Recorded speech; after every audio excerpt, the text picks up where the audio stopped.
बढ़ते आगे, झारखंड में स्वास्थ्य विभाग खाट से आगे नहीं बढ़ पा रहा है। एम्बुलेंस मुहैया कराने के नाम पर करोड़ों रुपए खर्च कर दिए जाते हैं, लेकिन जो जरूरतमंद है उन तक इसका लाभ नहीं पहुंच पाता। हेल्थ सिस्टम की बदहाली की ताजा तस्वीर गिरिडीह से आई, जहां एम्बुलेंस के अभाव में गर्भवती महिला को खाट पर लादकर परिजन अस्पताल की ओर चल पड़े। गंभीर स्थिति में महिला ने रास्ते में ही खाट पर बच्चे को जन्म दिया, लेकिन नवजात की मौत हो गई। वहीं परिजन किसी तरह महिला को लादकर तीसरी सीएचसी पहुंचे, लेकिन वहां भी डॉक्टर मौजूद नहीं था, जिससे सही समय पर इलाज नहीं मिला और महिला की भी मौत हो गई। अब आपको बता दें कि मृतक का नाम सूजी मरांडी था, जो लक्ष्मी बथान गांव की निवासी थी। गांव में जाने के लिए आज तक सड़क नहीं बन पाई और ऐसे में लोग पगडंडी के सहारे आना जाना करते हैं। इस घटना से न केवल स्वास्थ्य विभाग की बदहाली और बद इंतजामी की पोल खुलती दिख रही है, वहीं इलाके में विकास के दावों की असलियत भी सामने आ रही है। तो गिरिडीह की तस्वीर बेहद शर्मनाक और झारखंड के स्वास्थ्य सिस्टम पर बड़ा करारा तमाचा हम इसे कह सकते हैं। दावे तो बड़े बड़े एम्बुलेंस सेवाओं की, स्वास्थ्य व्यवस्थाओं की, लेकिन उन दावों की पोल इन तस्वीरों के जरिए खुल रही है।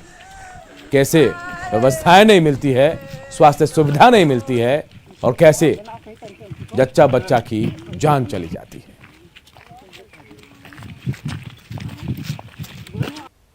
तो मानो जैसे कि बच्चा नहीं हुआ तो मानो बच्चा लेने के मन करते चल डॉक्टर गड़िया सुना तो कैसे लगे टांग के मजदूरी भी नहीं हलो, हम अकेले हलिए तो मानो फिर खोज कर के जिंदा यही रास्ता में आकर के तारा बाबा से राज्य मानो रास्ता में बचा हलो जिंदा यहाँ आते मानो जैसे कि वो छटपटी लगा तब।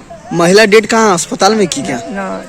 डेट पर की है? डेट तो यही, डेट तो यही। आज हमारी ये जिला में बैठक थी, जिसके कारण से मैं जिला में गया हुआ था और यहाँ पे अस्पताल में डॉक्टर काजिम खान की ड्यूटी थी और इस चीज़ के लिए मैं कहूँगा कि हाँ, दुर्भाग्यवश उस समय वो अस्पताल में नहीं थे और उसी के तुरंत बाद मैं भी यहाँ आ गया और अभी मैंने जब देखा तो मरीज का देहांत हो चुका था और डॉक्टर काजिम खान से फ़ोन से कॉन्टेक्ट करने की कोशिश की जा रही है, लेकिन वो फ़ोन नहीं उठा रहे। हालांकि इस पूरे मामले में न्यूज 18 भी सवाल उठा रहा है। सवाल ये कि क्यों खाट से उठ नहीं रहा है झारखंड का स्वास्थ्य विभाग, और जब एम्बुलेंस की सुविधा है तो गर्भवती को आखिर क्यों नहीं मिली एम्बुलेंस की सुविधा, और अगर अस्पताल पहुंच गए, सीएचसी पहुंच भी गए, तो आखिर वहां तैनात डॉक्टर क्यों नहीं मिले। सवाल यह भी कि मरीज को क्यों नहीं मिल पाई इलाज की सुविधा, और सबसे बड़ा सवाल जो बेहद अहम है, मां और बच्चे की मौत का आखिर कौन जिम्मेदार है। विकास की बात करने वालों से भी सवाल, और सवाल यह कि गांव में पक्की सड़क आखिर अब तक क्यों नहीं बन पाई। इधर मुंबई में मर्डर की लाइव तस्वीरें सामने आई है वहां से, और इससे सनसनी भी है। 11 सेकंड में साहिबगंज के मजदूर यूसुफ शेख को मौत के घाट उतार दिया गया। मृतक का शव पैतृक गांव लाया गया, जहां मातम पसरा हुआ है। यह रिपोर्ट देखिए। मौत का ये खौफनाक वीडियो आपको डरा देगा। महज 11 सेकंड में यूसुफ शेख को मौत के घाट उतार दिया गया। देखिए कैसे यूसुफ के साथ मौत भी चल रही है। 11 सेकंड के इस वीडियो का एक एक फ्रेम देखिए। कैसे कातिल बरकत शेख यूसुफ के साथ चल रहा है। अचानक से बरकत अपने कमर से चाकू निकालता है और फिर जो होता है वो खौफनाक है, डरावना है। कातिल बरकत पर खून सवार है और चाकू से लगातार यूसुफ पर हमला बोल रहा है। 11 सेकंड में कातिल बरकत 9 बार यूसुफ के बदन में चाकू घोंपता है। सबसे पहले पेट में, दोबारा भी पेट में ही। तीसरी बार यूसुफ गिरने लगता है तो उसके पीठ पर चाकू मारता है और फिर तो एक के बाद एक हमले से यूसुफ ढेर हो जाता है। सबसे हैरान करने वाली बात यह है कि इस दौरान लोग वहां से गुजर रहे हैं, लेकिन किसी को कोई फर्क नहीं पड़ता।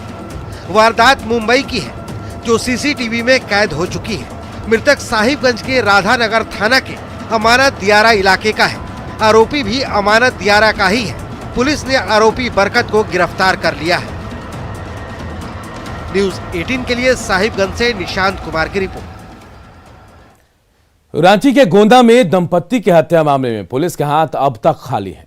पुलिस को कोई अहम सुराग अब तक नहीं मिला है। वह रांची में हत्या के लगातार बढ़ रहे मामलों को लेकर सियासत भी गर्म है। बीजेपी लॉ एंड ऑर्डर को लेकर सरकार को घेरने की तैयारी भी कर रही है।